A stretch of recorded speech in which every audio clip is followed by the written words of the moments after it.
In a state known for its progressive policies, are its most vulnerable residents receiving the quality care they deserve? A new report reveals a concerning trend. Nursing homes with unionized staff are consistently scoring lower in federal quality ratings, raising serious questions about the impact of organized labor on elder care. Before we dive into the specifics, if you want to stay on top of everything happening in U.S. politics, hit that subscribe button right now and leave a like. It really helps this channel grow. Now, let's talk about this eye-opening analysis from the Center for Union Facts, reviewed exclusively by Fox News Digital. They've taken a deep dive into federal data from the Centers for Medicare and Medicaid Services, or CMS, which rates nursing homes on a 5-star scale. This rating system is designed to reflect how well facilities perform on health inspections, the staffing levels relative to patients, the amount of care provided, and the overall quality of life for residents. It's a crucial tool for families trying to make informed decisions about where to place their loved ones. The findings are stark. In California, a state that often champions robust worker protections and a strong union presence, nursing homes with unionized staff are trailing behind their non-union counterparts. According to the report, union presence in a CMS-certified facility appears to lower its federal rating by almost 10%. This isn't a minor blip, it's a statistically significant gap that warrants serious attention. Let's look at the numbers. Non-union facilities, on average, scored a respectable 3.17 stars. Unionized facilities, however, averaged 3.02 stars. Things get even more specific when you break it down by union. Facilities unionized with the SEIU scored 2.96 stars, and those represented by SEIU Local 2015, a major player representing long-term care workers in California, averaged 2.86 stars. That's a noticeable drop, especially when you consider the scale is only 5 stars. What's particularly compelling is that this analysis controlled for factors like the median household income of the surrounding county. Even after accounting for the economic environment, the Center for Union Facts found that unionization correlated with a rating decrease of roughly 0.3 stars. This suggests the issue isn't simply about facilities in poorer areas being unionized. It points to something more intrinsic related to the unionization itself. The Center for Union Facts is pointing a finger squarely at the Service Employees International Union, or SEIU, and their role in California's long-term care sector. They highlight previous allegations about the union's internal culture and workplace disputes as potential contributing factors to this discrepancy in ratings.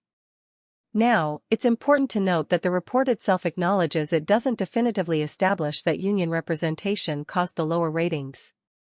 Correlation doesn't always equal causation, and some studies have, in fact, found that unionization in healthcare facilities can lead to improved patient outcomes. However, the CUF report is clear. Overall, it is difficult to say for certain that unionization is the direct cause of these lower ratings, but this is hardly an isolated trend.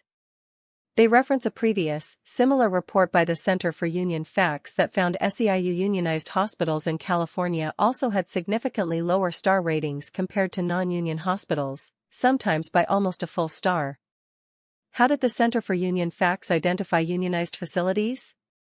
They reviewed union materials, online publications, and National Labor Relations Board union election records dating back to around 2006. Facilities without any evidence of unionization were categorized as non-union. The report doesn't shy away from highlighting past issues concerning California labor unions. It points to what it terms a history of abuse of their members, citing a case like Chaquan May, a former long-term care worker and plaintiff in a lawsuit backed by the Freedom Foundation against SEIU Local 2015. May alleged in a sworn statement that union representatives coerced her and other workers into signing membership forms, reportedly saying, "We're waiting for everyone to sign, no one is leaving until everyone signs." This paints a concerning picture of how union membership might be obtained. The SEIU, when reached by Fox News Digital, did not provide a comment. Beyond the direct impact on resident care through ratings, the Center for Union Facts also raises concerns about the potential for union-led strikes. Their communications director, Charles Botzello, stated, "Bad policy ideas and bad leadership are a dangerous combination.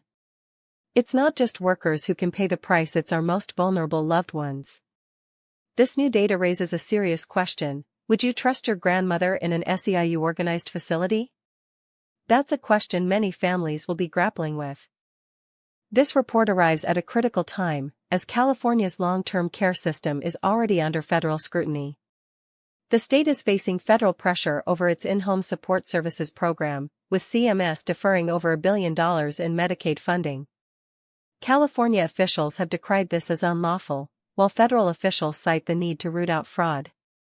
It's also no secret that the SEIU is a significant force in Democratic Party politics.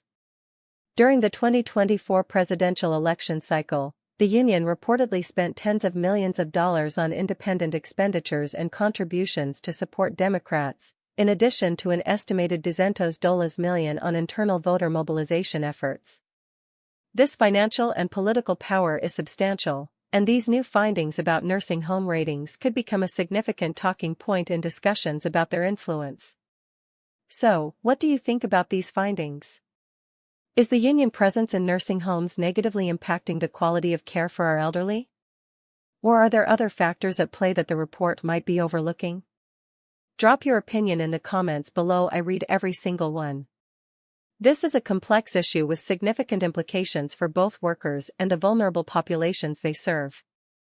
The data presented raises important questions that deserve a thorough and honest examination. We'll continue to follow this story as it develops.